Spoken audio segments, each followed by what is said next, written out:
Sugandha news, সত্যের অন্বেষণ, নির্ভয় প্রকাশ। ঝালকাঠির নলছিটি উপজেলায় টেকসই উন্নয়ন কার্য থমকে গেছে বলে অভিযোগ স্থানীয় বাসিন্দাদের। উপজেলা প্রকৌশলী ইকবাল কবির 2022 সালের 26 সেপ্টেম্বর যোগদানের পর থেকেই উপজেলায় দৃশ্যমান কোনো উন্নয়ন কাজ চোখে পড়েনি। এর মধ্যেই নলছিটি উপজেলার মোল্লারহাট ইউনিয়নের রাজাবাড়িয়া গ্রামের ঝালকাঠি জেলার একমাত্র খ্রিস্টান পাড়ার ও খ্রিস্টানদের গির্জা যাওয়ার গুরুত্বপূর্ণ যোগাযোগ সড়কটি নির্মাণের মাস না পেরোতেই ভেঙে যাওয়ায় এলাকাবাসীর মধ্যে চরম ক্ষোভের সৃষ্টি হয়েছে।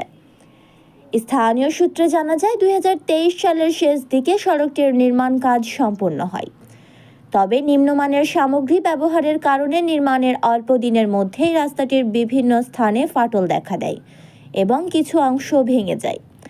এতে করে খ্রিস্টান পাড়ার বাসিন্দাদের দৈনন্দিন চলাচল এবং গির্জায় যাতায়াতে চরম ভোগান্তি পোহাতে হচ্ছে। এলাকাবাসীর অভিযোগ, সড়কটি ভেঙে যাওয়ার বিষয়টি উপজেলা প্রকৌশলী ইকবাল কবিরকে একাধিকবার জানানো হলেও তিনি কোনো প্রকার ব্যবস্থা নেননি। ফলে ভাঙা রাস্তা দিয়েই ঝুঁকি নিয়ে চলাচল করতে বাধ্য হচ্ছেন স্থানীয়রা। তবে স্থানীয়রা দ্রুত রাস্তাটি সংস্কারের জন্য সংশ্লিষ্ট কর্তৃপক্ষের দৃষ্টি আকর্ষণ করেছেন।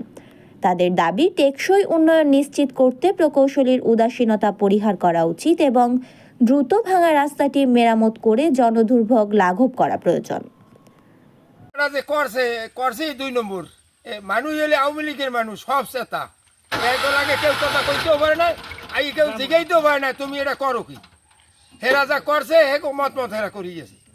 আমাকে বাড়ির দরজায় না, আমরা তো সবসময় দেখছি রাস্তাঘাট সবই এই নষ্ট হয়ে গেছে। নদীর বেড়ে আছে যাই দেন গাং হয়ে গেছে, গাড়ি ঘোড়া চলার মতো রাস্তা নাই।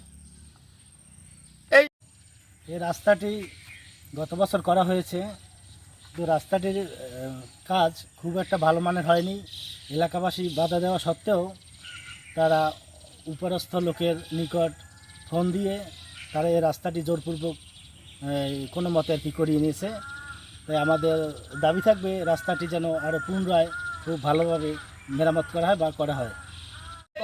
রাস্তাটা করার পর 2-3 মাস পর রাস্তাটা ভেঙে গেছে, আমাকে যাইতে যাইতে খুব সমস্যা হয়। তাসনিয়া অলিভিউশা, সুগন্ধা নিউজ, ডেস্ক রিপোর্ট।